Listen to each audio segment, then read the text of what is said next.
Welcome dear students, MGCI YouTube channel पर मैं अजय पटेल आप सभी का स्वागत करता हूं। आज हम बॉटनी कंबाइंड टेस्ट के पेपर के सॉल्यूशन को यहां डिस्कस करेंगे। आइए स्टार्ट करते हैं।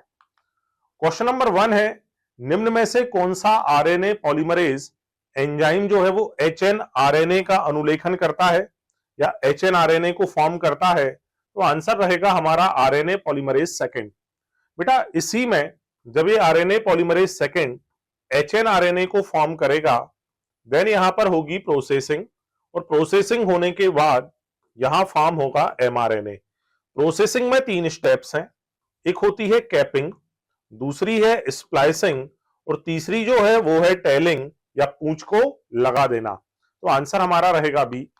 क्वेश्चन नंबर 92, निम्न में से कौन सुघट्टता या प्लास्टिसिटी को शो करता है?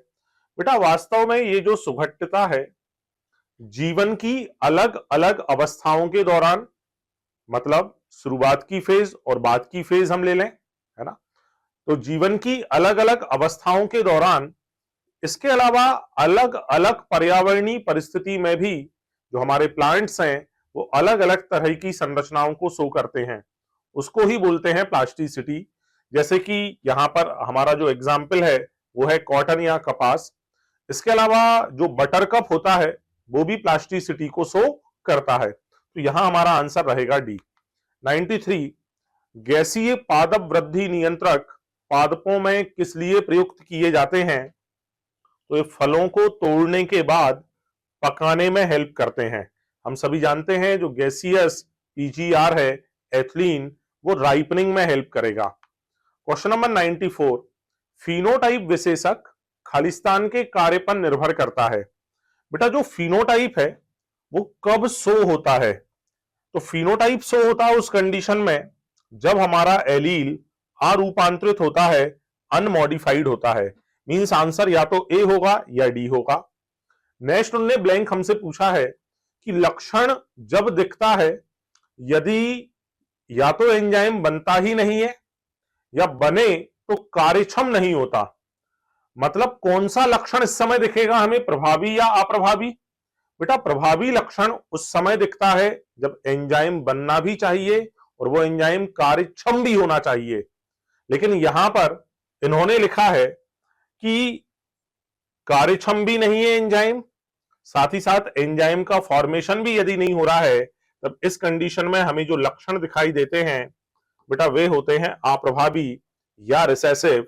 दैट इज आंसर हमारा रहेगा A. 95, unit of inheritance is gene, वंशानुगति की इकाई जीन है। बेटा वंशानुगति का मतलब है लक्षणों का एक पीढ़ी से अगली पीढ़ी में स्थानांतरित होना, वो जीन के माध्यम से ही होता है। मतलब कथन ए बिल्कुल सही है। जीन में एक विशिष्ट लक्षण की अभिव्यक्ति की सूचना निहित होती है, ये स्टेटमेंट भी सही है। और चूंकि जीन में लक्षण की अभिव्यक्ति की सूचना निहित है, इसीलिए तो ये जो जीन है इसे वंशागति की इकाई हमने कहा है। मतलब असर्शन रीजन दोनों सही हैं और पूरी तरह से सही एक्सप्लेनेशन भी है। दैट इज हमारा आंसर रहेगा ए। 96 पर आते हैं, कितने कथन यहां पर गलत हैं? परभक्षी मींस प्रीडेटर समुदाय में जाति विविधता को संतुलित बनाए रखने में हेल्प करते हैं। बोले सर प्रीडेटर कैसे ये काम करेंगे? तो सबसे पहली चीज तो ये स्टेटमेंट सही है। स्टेटमेंट सही इसलिए है क्योंकि प्रीडेटर कंपटीशन को कम करते हैं और कंपटीशन को घटाकर ये मेंटेन करते हैं स्पीसीज की डाइवर्सिटी को। अपघटन या डिकम्पोजिशन विस्तृत रूप से ऑक्सीजन इस्तेमाल करने वाली प्रक्रिया है। बिल्कुल भाई, जब हम किसी मटेरियल का डिकम्पोजिशन करेंगे, यदि ऑक्सीजन उपलब्ध है तो डिकम्पोजिशन बहुत तेज होता है। मींस ये स्टेटमेंट भी यहां पर सही है। डी पर आते हैं, अपरद खाद्य श्रृंखला के कुछ जीव चारण खाद्य श्रृंखला पशुओं के शिकार होते हैं, ये स्टेटमेंट भी सही है। यहां गलत स्टेटमेंट केवल एक है, वो है सी, कि चारण खाद्य श्रृंखला में पोषण स्तरों की संख्या प्रतिबंधित नहीं होती। जबकि हम जानते हैं एनर्जी ट्रांसफर का जो 10% का नियम है कि एक पोषी स्तर से अगले पोषी स्तर में केवल 10% ऊर्जा ही स्थानांतरित होती है, जब ओनली 10% एनर्जी ही यहां पर ट्रांसफर होने वाली है तो T1 से T2, T3 एंड T4 के लेवल पर जाकर हमारा जो पिरामिड है वो रेस्ट्रिक्ट हो जाता है, मतलब कोसी स्तरों की संख्या सीमित होती है। यहां लिखा है प्रतिबंधित नहीं होती, तो केवल और केवल एक ही स्टेटमेंट गलत है, दैट इज आंसर रहेगा हमारा बी। 97 पर आते हैं, पराग की वेजिटेटिव सेल व दूसरी जो सहायक कोशिकाएं होती हैं, सहायक कोशिकाएं पाई जाती हैं हमारे भ्रूण कोश में, ये अंड कोशिका, यहां पर ये सहायक कोशिकाएं। बेटा ये सभी अगुणित हैं और अगुणित में होता है सी अमाउंट में डीएनए, तो चाहे वो वेजिटेटिव सेल हो या वो सहायक कोशिकाएं हो, इन सभी में होता है सी अमाउंट में डीएनए। 98 पर आते हैं, दो जीन प्रारूप यहां दिए हैं जिनके बीच संकरण करवाने पर F2 पीढ़ी में इनका अनुपात क्या होगा। हम जानते हैं F2 में 1:2, 2:1, 2:4:2, 1:1 ये हमें मिलते हैं। ये जो है ये है capital A, capital A, capital B, capital B, capital capital capital B, small B, small B, small B, capital small, capital capital, capital small, capital small. ये जीन प्रारूप आप सभी को ऑलरेडी याद होगा। अब हम यहां देखें, सबसे पहले ये पूछा है, ये आपको यहां दिख रहा होगा, मींस ये हो जाएगा 1। फिर सेकंड नंबर हमसे यहां पर ये दे रखा है, ये हो गया 2। स्मॉल ए वाला ये है, कैपिटल बी स्मॉल बी, ये आ गया हमारा 2। देन यहां पर ये आ गया है 1, तो आंसर रहेगा 1 2 2 1, आंसर हो जाएगा सी। क्वेश्चन नंबर 99, निम्न में से उल्टा पिरामिड दर्शाते हैं। तो हमें याद है वृक्ष पारितंत्र में संख्या का जो पिरामिड होता है वो पिरामिड होता है उल्टा या इन्वर्टेड पिरामिड, वो रहने वाला है। आंसर रहेगा हमारा डी। 100 जेड की वैल्यू, वो भी फल खाने वाले पक्षियों के लिए, तो इसकी वैल्यू होती है 1.15। 101 प्रायः प्राणी परागित पादपों के पुष्प एक विशिष्ट प्रजाति के प्राणी के लिए विशेष रूप से अनुकूलित होते हैं। बिल्कुल सही है कि भाई जो प्राणी परागण के लिए आने वाला है उस प्राणी को आकर्षित करने के लिए या उस प्राणी को रिवार्ड देने के लिए अलग अलग पुष्प अलग अलग तरह से अनुकूलित होते हैं। मक्खियों एवं कीटकों से परागित होने वाले पुष्प सुगंधित गंध को स्रावित करते हैं। बेटा जो मक्खी है इनको करने वाले जो हैं वो सुगंधित ना छोड़कर मलिन गंध स्रावित करते हैं। दैट इज यहां हमारा आंसर रहेगा कि कथन 1 सही है और कथन 2 गलत है। यहां बीटल्स याद रखेंगे हम इसको। 102 यूरिडाइलिक। अब भाई यूरिडाइलिक एसिड आरएनए का पार्ट है, उनने बोला है ये किससे मिलकर बना है, किसे छोड़कर, तो आरएनए में डीऑक्सीराइबोज शुगर पाई नहीं जाती। दैट इज हमारा आंसर रहेगा बी। 103 पश्चिमी घाट में पूर्वी घाट की तुलना में उभयचर प्रजातियों की विविधता अधिक होती है, तो यहां पर ये विविधता जो है ज्यादा हो गई। आनुवांशिक विविधता जो होती है उसमें हम रेसरपिन को ले लेते थे जेनेटिक लेवल की डाइवर्सिटी में, है ना। इकोलॉजिकल डाइवर्सिटी में अलग अलग हमने एरियाज डिस्कस किए थे इकोलॉजी में, तो यहां पर पश्चिमी घाट में पूर्वी घाट की तुलना में उभयचर प्रजातियों की जो विविधता है वो अधिक होती है। 104 सेवेरो ओकोवा एंजाइम। बेटा ये आरएनए का स्वतंत्र संश्लेषण करता है, वो भी टेम्पलेट से स्वतंत्र रहते हुए, मतलब ये कुछ और नहीं आरएनए पॉलीमरेज एंजाइम ही है, बट टेम्पलेट इंडिपेंडेंट मैनर में ये आरएनए का सिंथेसिस करेगा।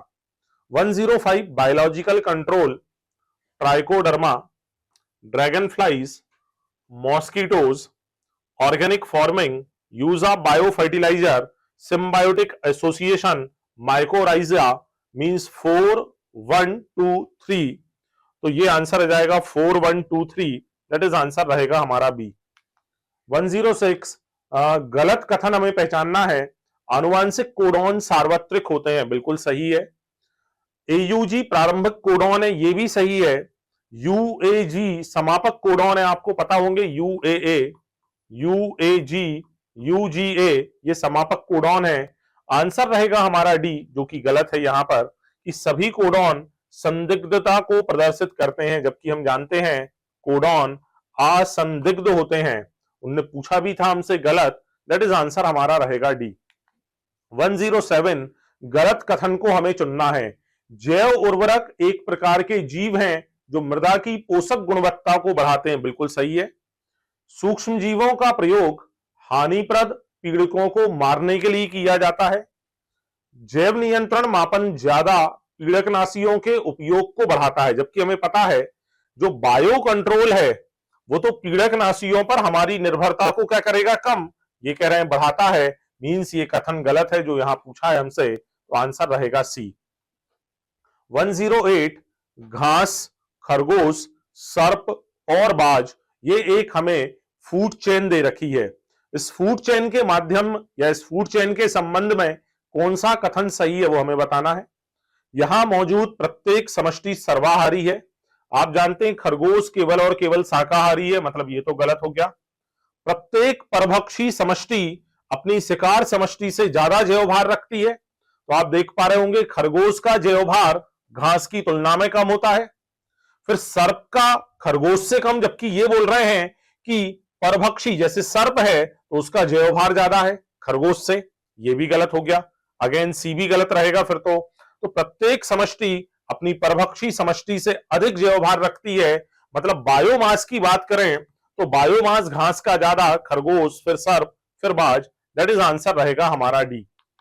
109 मैच द कॉलम, बैक्टीरियोफेज जो दे रखा है 48,502, मनुष्य के लिए 6.6 गुणा 10 की घात 9, इकोलाई 4.6 गुणा 10 की घात 6, 132, तो ये हमें यहां मिल रहा है 132, दैट इज आंसर रहेगा हमारा डी। यहां पर ये जो है ए, ये है सीड कोट, तो यहां यदि हम देखें सीड कोट इसमें ही दे रखा है बस, ठीक है। बी जो है वो है कॉटिलिडन और सी जो है वो है suit apical meristem, that is answer हमारा रहेगा यहां पर बी। क्वेश्चन नंबर 111, आरआरएनए जो है वो अनुवादन में एक कैटलिस्ट के जैसे काम करता है, जैसे 23S आरआरएनए आपको याद होगा जो राइबोजाइम के जैसे काम करता है, मतलब ए के लिए आंसर रहेगा 2, और आप देख पा रहे हैं ए के लिए आंसर 2 केवल और केवल ए ऑप्शन में ही दे रखा है, पर ठीक है उसके अलावा भी हम मैच कर लेते हैं। एमआरएनए जो है वो प्रोवाइड करता है टेम्पलेट, दैट इज बी के लिए आंसर हो जाएगा यहाँ 4, आप देख पा रहे होंगे, ठीक है। रो फैक्टर जो है वो रोकने वाला फैक्टर है, समापन का कारक है, मतलब सी के लिए आंसर हो जाएगा हमारा 1। डी, टीआरएनए को यदि हम देखें तो टीआरएनए के लिए ये read the genetic codons, that is answer रहेगा 3। सिग्मा इनिशिएटिंग फैक्टर है तो सिग्मा के लिए आंसर रहेगा हमारा 5th। And DNA polymerase DNA replication कराता है, आंसर हो जाएगा हमारा ओवरऑल ए। 112, मनुष्य के लिए इनमें से कितने कथन सही हैं? तो गैर कूटलेखन डीएनए प्रचुर मात्रा में होता है, बिल्कुल, जो नॉन कोडिंग है वो ज्यादा होता है। 2% से कम जीनोम ही प्रोटीन का कूटलेखन करता है। ये सारी चीजें ह्यूमन जीनोम प्रोजेक्ट के सेलाइन फीचर में से हैं, बिल्कुल सही है ये भी। 50% से अधिक जीन के काम अभी भी अज्ञात हैं, सही है। जीनोम जीन की कुल संख्या 30,000 है, तो जब ह्यूमन जीनोम प्रोजेक्ट कंप्लीट हुआ तब जो एस्टिमेट हमें मिला वो 30,000 का मिला। मींस सारे के सारे स्टेटमेंट जो है वो सही हैं, आंसर हमारा रहेगा ए। 113, कैपिंग की प्रोसेस कहां पर होती है? तो कैपिंग की प्रोसेस, जैसे ये HNRNA है, ये जो HNRNA बना ये बना 5' to 3', तो 5' सिरे पर हम मिथाइल ग्वानोसिन ट्राइफॉस्फेट की कैप लगाते हैं। तो यहां पर 5' सिरे पर मिथाइल ग्वानोसिन ट्राइफॉस्फेट जुड़ता है, इसको ही बोलते हैं कैपिंग, आंसर रहेगा हमारा ए। 114 को देखें, अगेन स्टेटमेंट वाला सवाल है।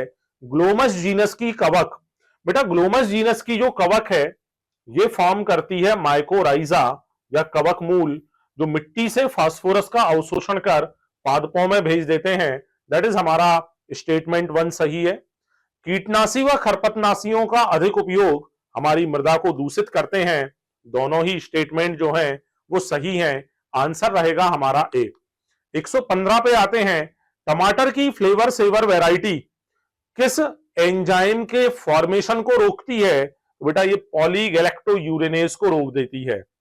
और जब पॉलीगैलेक्टोयूरेनेज नहीं बनेगा तो टमाटर जल्दी से पिलपिला नहीं होता है, जल्दी से उसकी स्किन जो है वो डाइजेस्ट नहीं होती। तो आंसर रहेगा हमारा सी। 116 एलिजा क्या है? एलिजा एक एंटीजन एंटीबॉडी अंतर किया है। तो यहां पर दोनों में दिया है एंटीजन एंटीबॉडी अंतर क्रिया, लेकिन क्या एलिजा जीन चिकित्सा है? नहीं है। हाँ, ये तो आधारित है और एक तरह का मॉलिक्यूलर डायग्नोसिस या आणविक निदान है। दैट इज हमारा आंसर रहेगा सी।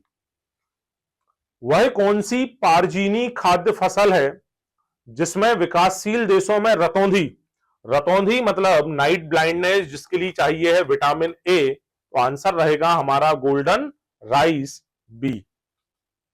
118 बायोडाइवर्सिटी का कंजर्वेशन करने के लिए व्यापक रूप से उपयोगी। बेटा व्यापक या ब्रॉडली यूटिलिटेरियन उनको मानते हैं जिनसे हमें डायरेक्ट बेनिफिट नहीं है, जैसे ईंधन की लकड़ी डायरेक्ट बेनिफिट है, सीधे पैसे ही हैं ये। फाइबर्स बेनिफिट है सीधा। औषधि महत्व के उत्पाद डायरेक्ट बेनिफिट है, लेकिन परागण का हम मनुष्यों को कोई सीधा बेनिफिट नहीं मिलता।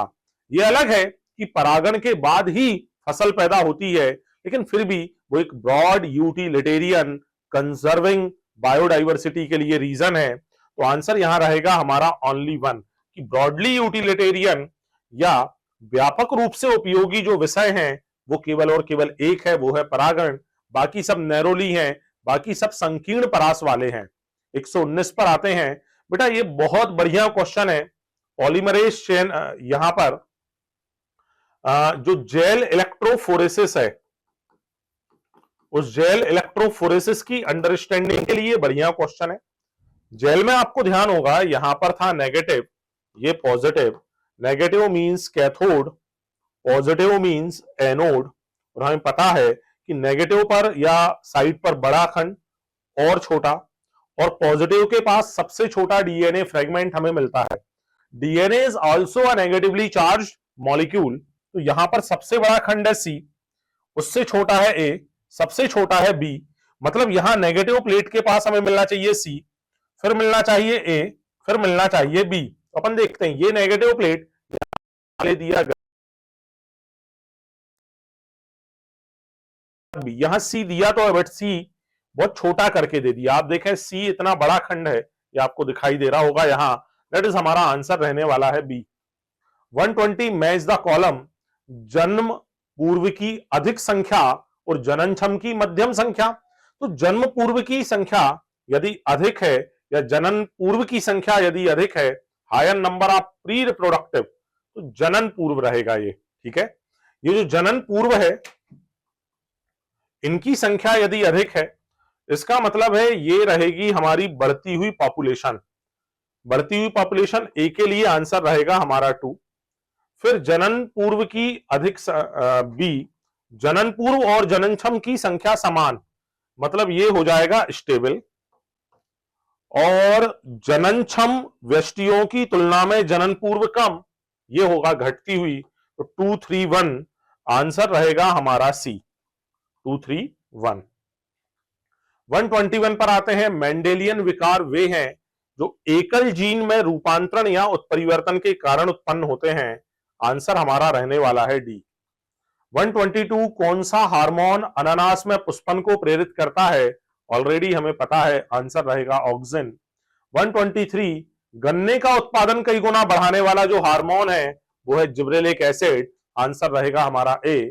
124 पत्तियों का आकार वायवीय भागों में व जल में अलग अलग है, विषम पर्णता या हेट्रोफिली है। आंसर रहेगा बटरकप। ये प्लास्टिसिटी का ही एक एग्जाम्पल है। यदि मटर के पौधे में प्रत्येक लघु बीजाणु धानी में यहां 10, 10, 10 और 10 पॉलन मदर सेल हैं, उसने बोला हर एक लघु बीजाणु धानी में 10 पॉलन मदर सेल हैं, तो 10 पुष्पों में मैक्सिमम कितने पराग निर्मित होंगे? तो सबसे पहले तो ये जो एक एंथर है, क्या है बेटा? एक एंथर। इस एक एंथर से कितने उत्पन्न होंगे? फिर हम काउंट करेंगे एक पुष्प में कितने एंथर हैं, देन हमारा फाइनल आंसर आएगा। तो यहां से 40 मियोसिस होगी ना, यहां भी 40 परागकण, 10 चौक 40, 40 मतलब एक एंथर से 160 पॉलन ग्रेन उत्पन्न हो रहे हैं। चूंकि मटर 9+1 डाई एडल्फस कंडीशन है, मतलब हर पुष्प में ऐसे 10 एंथर होंगे, तो मल्टीप्लाई बाय 10, और ऐसे फ्लावर है 10, तो आंसर हमारा आ जाएगा 160 के बाद में 2 जीरो और लगेंगे, तो आंसर आएगा हमारा 16,000। बेटा यदि यहां पर मटन ना दिया होता तो आंसर 1600 रहता, ठीक है। मटन ना होता, सिर्फ सिंपल दिया होता है कि लघु बीजाणु धानी में 10 पॉलन मदर सेल है, तो 10 फ्लावर से कितना बनेगा। अब जब हमें पता ही नहीं रहेगा वो एडल्फस में किस कंडीशन का है, क्योंकि मटर दिया है तो हमें पता है कि भाई डाई एडल्फस है, 9+1 कंडीशन मौजूद है, तो 9 और 1 10 एंथर मौजूद रहेंगे, इसलिए हमने एक और एक्स्ट्रा 10 से यहां मल्टीप्लाई किया, इसलिए आंसर आया 16,000। 126 50 अमीनो अम्ल को एक पॉलीपेप्टाइड को एनकोड कर रहा है जीन, उसका 25वां कोडॉन यूएए हो जाता है। लो भाई 24वां कोडॉन ये था, 25वां कोडॉन हो गया है स्टॉप, मतलब इसके आगे वाली चेन बनने वाली नहीं है, इसके पहले जो 24 के 24 अमीनो अम्ल हैं केवल अब वो बनेंगे। तो 24 अमीनो अम्ल वाली एक पॉलीपेप्टाइड चेन बनेगी, जिसमें पहले 50 अमीनो अम्ल थे। 127 वेलिस्नेरिया व हाइड्रोलास समुद्र जल में उगते हैं। बेटा समुद्र जल में नहीं, ये फ्रेश वाटर में उगते हैं, तो मतलब पहला स्टेटमेंट तो गलत है। जलीय पादप जैसे जलकुंभी एवं जल कुमुदनी का परागण कीटों के द्वारा होता है, तो आंसर हमारा रहेगा कि कथन 1 गलत है एवं कथन 2 सही है। 128 दो एलिलिक जीन्स। बेटा एलिलिक जीन्स हमेशा समजात गुणसूत्रों पर ही पाए जाते हैं। 129 यहां पर एक A B C D E करके हमसे पूछा है और एक चेन बनाकर दे रखी है। इस चेन को सॉल्व करने के लिए आप इसको याद रखना, स्टैंडिंग स्टेट। स्टैंडिंग स्टेट का मतलब है किसी भी समय मृदा में उपस्थित इनऑर्गेनिक मैटर, जो अकार्बनिक पदार्थ है मिट्टी में, उनकी मात्रा को बोलते हैं स्टैंडिंग स्टेट।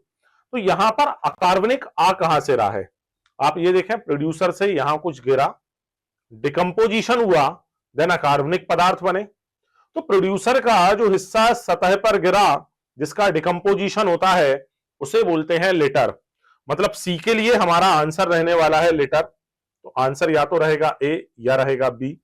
और आगे चलते हैं, कॉर्निवोर्स जो हैं इनसे भी स्टैंडिंग स्टेट बन रही है एक प्रोसेस बी के द्वारा, तो बी इज अ डिकम्पोजिशन। तो आंसर तो हमें पता चल गया कि आंसर रहने वाला है बी। प्रोड्यूसर से ये तो अगले ट्रॉफिक लेवल में एनर्जी जा रही है, तो ये वाला लॉस हो गया 90% का, ओनली 10% एनर्जी ट्रांसमिट हुई। ये होंगी हमारी की इंडस्ट्री एनिमल्स, तो आंसर ए के लिए हो गया की इंडस्ट्री। एनर्जी का फ्लो यूनिडायरेक्शनल होता है और यूनिडायरेक्शनल फ्लो को ही बोलते हैं लीनियर या रेखीय। तो यूनिडायरेक्शनल फ्लो लीनियर हो गया ये वाला, और न्यूट्रिएंट का फ्लो ये होता है साइक्लिक, तो आंसर हो जाएगा हमारा यहां पर बी। 130 आफ्टर 4 पीसीआर के बाद 5 डीएनए टेम्पलेट, बड़ा प्यारा क्वेश्चन है। 5 डीएनए टेम्पलेट का मतलब है सिंगल सिंगल स्ट्रैंड वाले 5 डीएनए। ये पहली पीसीआर, दूसरी, ये तीसरी, ये चौथी, ये पांचवी, ठीक है।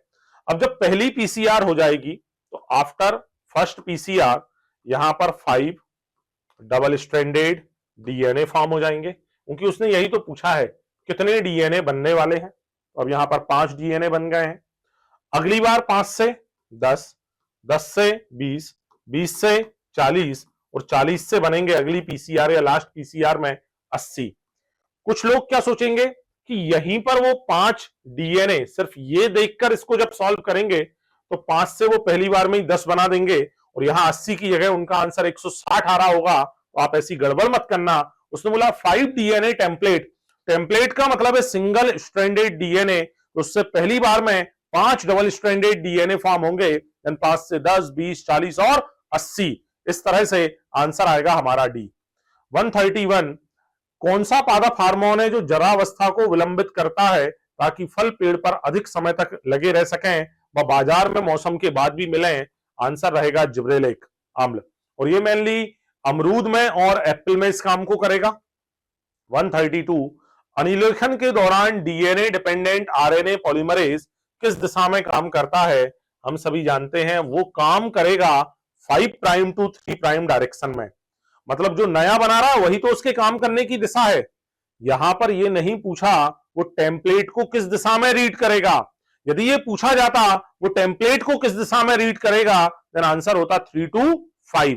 बट यहां पर पूछा है किस दिशा में काम करेगा, तो आंसर होगा 5 to 3। और जो कोडिंग स्ट्रैंड है उसकी पोलैरिटी भी होती है 5 प्राइम टू 3 प्राइम। कोडिंग की, टेम्पलेट की नहीं पूछी है, तो आंसर हमारा रहेगा ए। 133, रियो डी जेनेरियो 1992 में जो अर्थ समिट हुई वो किस पर हुई? तो ये हुई थी जैव विविधता के संरक्षण और इसके लाभों के सतत उपयोग के लिए उचित उपाय करने पर। 134, लैग जेड जीन, आपको याद होगा ओपेरॉन में ZYA, तो Z बनाता है बीटा गैलेक्टोसाइडेज को, तो पहले का आंसर हो जाएगा 3। जो लैक ए है ये बनाएगा ZYA, यहां पर आ जाएगा हमारा ट्रांस एसिटाइलेज, तो लैक ए के लिए 2, ये 2 आ गया।